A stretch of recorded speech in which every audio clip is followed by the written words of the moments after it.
Hello and welcome to a career change session. My name's Selena and I'm one of the founders of Project Love, and I am a life design and career coach. And for the past 10 years, I have been helping people to create careers and lives that they love. I've coached over 2,000 people through my coaching programs, online courses, workshops and retreats, and I love coaching. And today I'm going to be sharing with you 5 of my top tips on how to get started when you're really wanting to change career but you just don't know what you want to do, or maybe you do have ideas of what you want to do but you don't know how to make it happen.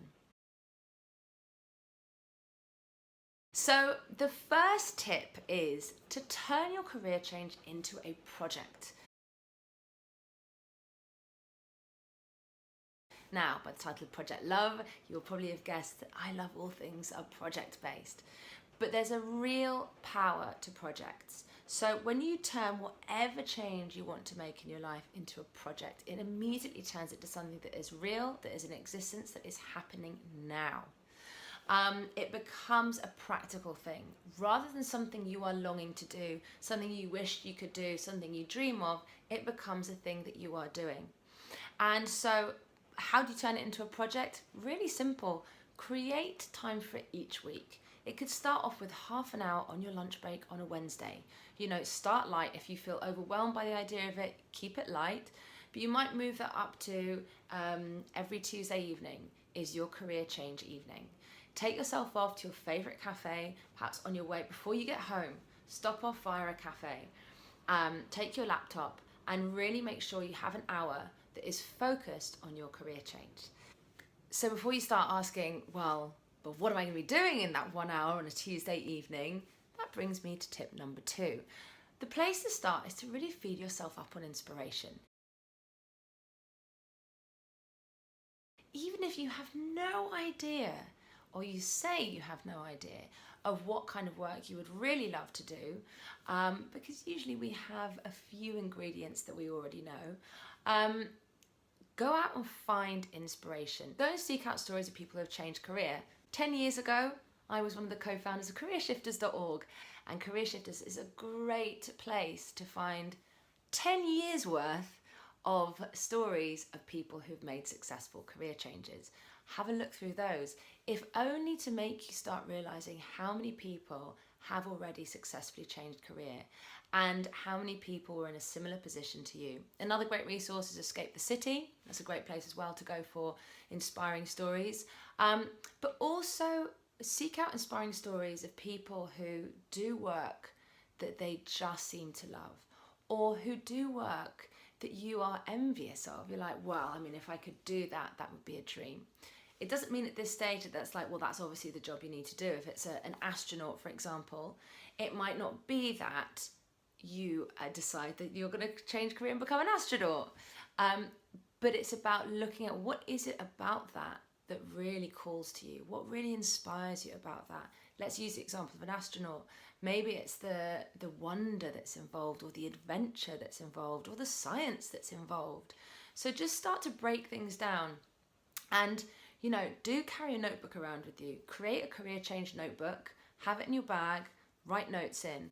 Keep a note of just what makes you come alive in life, what you feel your strengths are, what are the problems your friends come to you with, what are the activities you enjoy, what are the activities you enjoy on holiday as much as when you're at work. So it might be that work doesn't involve any activities that are going to be involved in your next job. It could be so completely different, or there could be elements that you bring over. We don't know yet. You're gathering up ingredients. So that's number 2, find inspiration. Tip number 3, explore and experiment. One of the biggest things people get stuck with when it comes to career change is they try to think their way through this problem. It's what we're taught at school. You sit at a desk, you try and think your way through every problem that's presented on the page in an exam. Don't get me started on education and how it does not set us up to thrive in life. That's for another video. But it's important to recognise why we do tend to struggle with these big life change problems. Is because we weren't given the tools. Generally, most of us weren't given the tools to deal with them in an effective way. The most important thing you can do when you want to change career is to try things out, explore and experiment.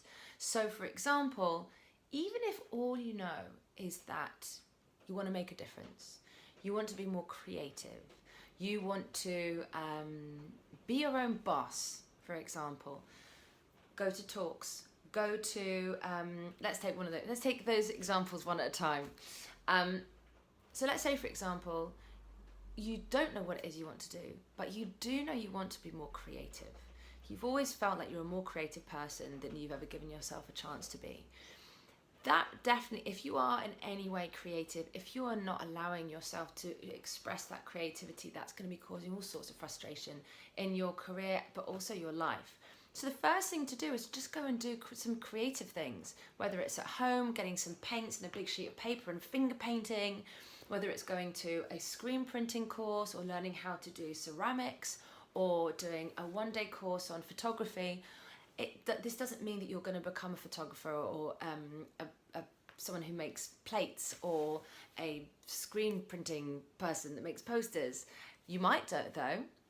It's just important that you start getting into the side of you that really wants to come out, because you'll actually find in that process, getting in touch with those dormant sides of you helps you to start thinking a different way. So it's just really good to get out there and to try things and to explore and experiment. The key to career change is action. The key to making any change is action. So if, for example, you want to make a difference, but you have no idea what that would look like, have a look in your area, have a look in your community, do some volunteering, go and actually start making a difference. And then you'll start to slowly go, do you know what? Yeah, I might enjoy that, but actually I might enjoy working at the soup kitchen, for example, but I think I'd like to help people in a more, I don't know, with their lives, people who are perhaps stressed out all the time. I'd like to find ways of helping them. Okay, why don't you go and do a course on teaching meditation or a course on teaching EFT tapping, for example, or maybe you want to look into what it would take to actually be a counsellor. Like, explore all the different options, but keep exploring until you find something that really works for you. Maybe you love the idea of being your own boss, running your own business. Well, why not try something in a really, really small scale way?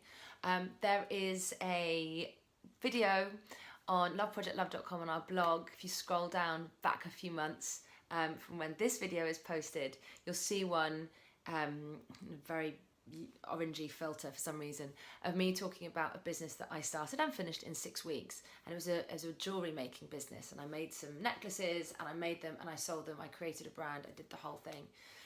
Well, it was a really small project that lasted a very short space of time. I did get the experience of coming up with an idea, creating a brand, making it, selling it, actually earning money for something that come up in my head, completely in my own head. I'd brought it to life and I'd actually got money for it. And that really showed me how much I loved that process of that autonomy and of being my own boss. And yeah, the elements of it was scary, but this was definitely the way of earning a living for me. I obviously did not start a jewelry company. I couldn't be less like a jewelry company. I don't even really wear much jewelry. But it was just a really great way to try something out in a small way. That's another key lesson. This is a bonus one, but try things out, particularly if you want to start a business. Try things out on a small way, on a small scale. Always try things out. So say, for example, you want to be a coach yourself. You're like, maybe this is something I'd like to do. Have a go at coaching a friend. And by coaching, I mean sit down, listen to an area they've got a problem with, help them to brainstorm some solutions, do some basic problem solving with them, and just see how you enjoy doing it.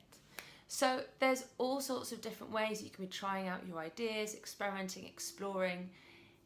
Really, even at the stage you're like, I have no idea what I want to do, but I've always thought maybe I'd like to work with animals. Go and find a way you can work with animals. That may not be the thing you end up doing, but once you start to allow yourself to really take your dreams seriously, more will come, more clarity will come. Clarity comes through action. Okay, so that was, which tip was that? Was that tip number 3 or tip number 4? Tip number 4. While all this is going on, you're out there, you're taking action, you're trying things out, you're feeding up on inspiration. It is important to know that there will be a voice that will probably grow louder and louder in your head, full of doubts, full of fears, full of negativity. Who do you think you are? You can't possibly do this. It's never going to happen. You should be grateful for the job that you've got, the security you've got. Millions of people would be desperate for this kind of job. That kind of chat. This is not a sensible thing to be doing at this stage in your life. Blah, blah, blah. This is what we affectionately call at Project Love the shitty committee. It's that, and everyone's got one, and some have it really loud, and some have managed to get it to a really quiet place. When you're going through a big change like this, your shitty committee, even if you've become so zen with your shitty committee, it tends to rear its ugly head. Now the thing is with this, it is a part of you. Let's not try and beat it into submission. Really, your shitty committee needs a big cuddle and reassurance. But most importantly is that you do not let your shitty committee take control or stop you from keeping going with this career change project and this career change dream. So it's just to recognize that it's totally natural. There is a side of us that all it wants is to keep us safe and to see us secure. And so the idea of us making a change, stepping into the unknown, risking what we perceive as, oh my God, but what if you fail? What if it doesn't work? That would be like death to the ego. It's going to do everything it can to try and stop you. And interestingly, quite often, the voice of our family, our parents, our siblings, even sometimes our friends and our partners can sound quite similar to the shitty committee. So it can be echoed in the world outside of you. And it's just to remember that when that voice does come up, and Elizabeth Gilbert has a brilliant chapter on this in her book Big Magic, and she talks about any time she starts a new creative project, fear is there. So it's like she's in the car with inspiration and fear, and she's just like, okay, I know you're going to be along for this ride. There is no way around this. It's the three of us in here together, but we've got some rules, okay? So it's like they're on a road trip together, and the rules are, you do not get to tell us where to go. You are not in charge of the map. You don't even get to choose the radio station that we listen to. And you certainly do not get to be behind the steering wheel of this car. So it's just recognizing that fear is totally natural and it's going to be there. Now, if that fear becomes crippling, go and find people that can help. Whether it's CBT, whether it's EFT tapping, whether it's just talking through your fears and doubts with someone and helping you to, okay, actually, quite often just voicing those fears, it makes such a big difference. So that tip number 4 is just to recognize that the shitty committee will be coming into town the moment you really commit to making this change and the moment you really take it seriously. So do not let that put you off. So the last tip is what not to do. Do not just try and think your way through this.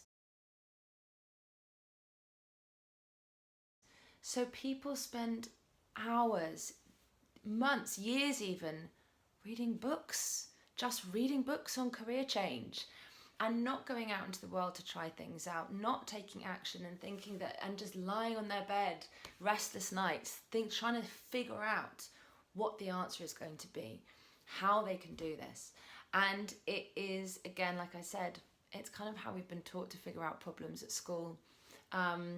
So have compassion if that is what you're trying to do. But if you do nothing else after this video, please just commit to taking action and getting out there and trying things out.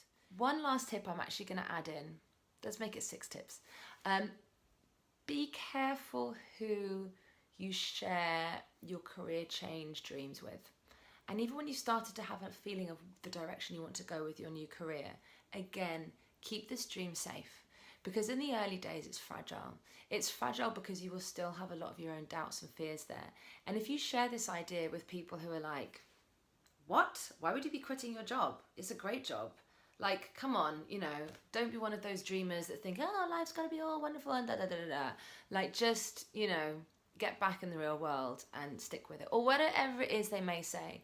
Or parents that get fearful about, what do you mean? If you change jobs and start a career, what if you lose the mortgage? What if you lose your house? What if you, end up on the streets?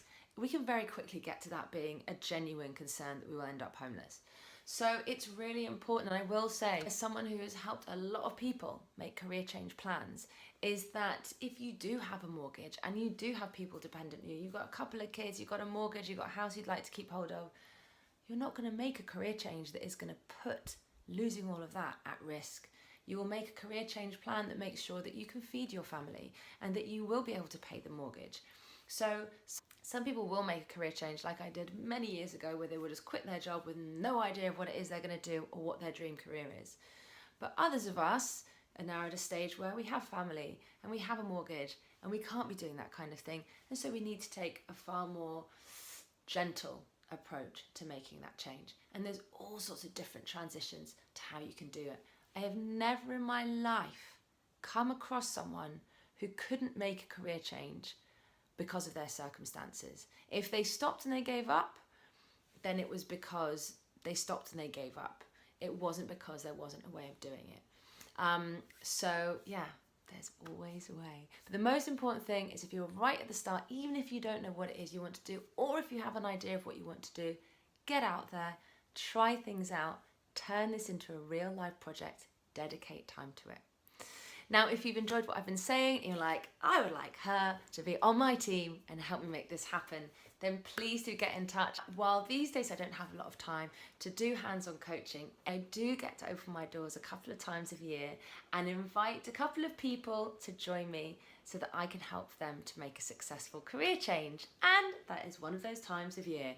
You might hear the rain that's pouring, the summer is over in London, and so that's usually from September we get that back to school feeling. And if you're not enjoying the work that you do, it's usually the time that you start thinking again, I've got to do something about this. So if you're feeling like it's time to really get serious about making a career change and getting that process started, and if you really want to invest in getting some help, getting some guidance, getting some support while you're doing that, and helping you to figure out what it is you want to do and then make a plan of how to make it happen, drop me a line. Email me at hello@loveprojectlove.com and we can organise a chat on the phone to see if this is the programme that is right for you. Now, I've only got 2 places left, so the sooner you get in touch, the more likely it is that you'll get a chance of being one of those people. I really look forward to seeing who are going to be my career change clients this autumn. So yeah, get in touch, hello@loveprojectlove.com, and we'll organise a chat. And to all of you, good luck. Let me know how you get on. And let me know if you'd like more of these, and if so, what you would like to hear me talking about. Just email me at hello@loveprojectlove.com and let me know. Bye.